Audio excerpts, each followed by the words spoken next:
So I'm currently out on this windy afternoon, hoping it still sounds all right, testing out a very unique rugged phone in the Fossibot F116 Pro with a built-in 48 megapixel action camera, which I'm going to do some samples for you in a minute, and it's got some pretty good other specs, and it's just started raining as well, which is naff. But let's have a little play. So before I start shooting some video, I'm just going to show you the camera app on this phone.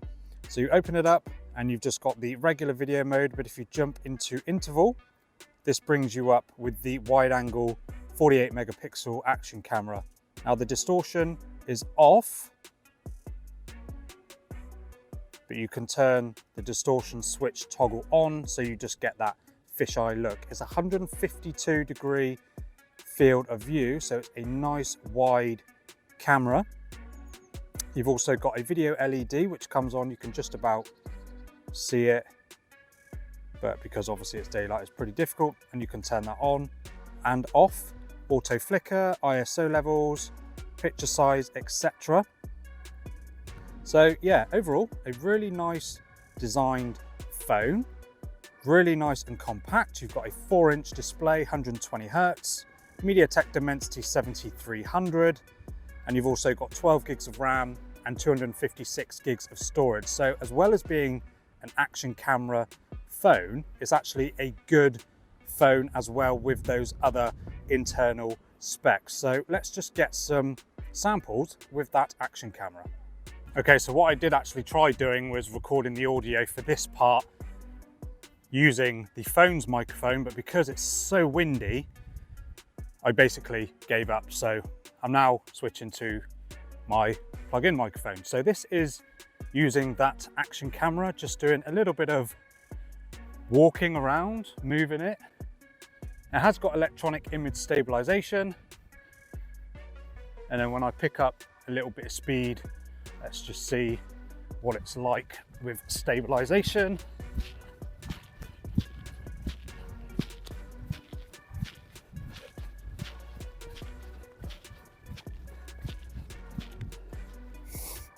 Let me know down in the comments what you think.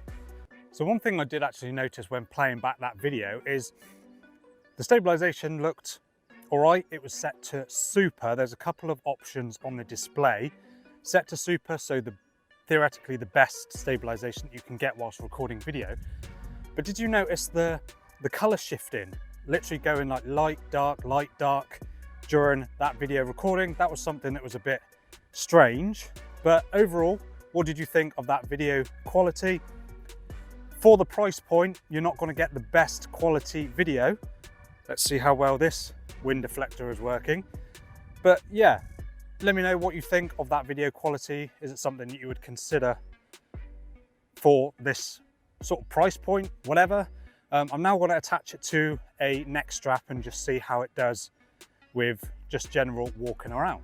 So for this part of this video, I'm literally just walking around with the phone on my chest. Let's just move it up a little bit. Sorry, my hand got in the way.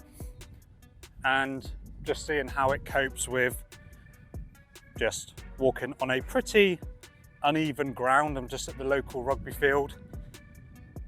So, I mean, it's not really bumpy, but yeah, let me know what you think of the quality of this video. Overall, it's still like, it's a good phone overall. You know, it's got good performance. It's really snappy. The display is really nice, really compact 4-inch display. It's just a IPS LCD, so it's nothing spectacular. 3700 milliamp hour battery, so it will get you through a full day of just normal use. Heavy use of the action camera is going to drain it pretty quickly. And then you've got 33-watt fast charging as well. You've got a dedicated camera button as well, which is great. You've got that LED ring on the back. Overall, it's a great little phone with good performance, like I said, but let me know what you think of this quality. I'm just going to increase speed a little bit now, and then I'll do a little jog as well. Oh, never mind, there went the phone. See if I can tighten that up a little bit. So of course, if you're out on your bike or something like that, do you reckon this will be good enough for your needs? Now, I would have loved to have done this video going out on a bike, going, I don't know, on up hills and all that stuff, but I don't own a bike. Yes, all right, I could have put it in my car when I was driving, but I'll be honest, I didn't think of that. I just thought I'd come out and run around like an idiot in the middle of a field. So let me know what you think of this phone. Overall, like I said, I think it's a pretty great device. I think it's going to be going for like 300 quid. Would you pay that sort of money? They've got that Kickstarter campaign going. So if you want to get it through there or whatever is involved with that, definitely follow the links on their website, which I'll leave a link in the description below.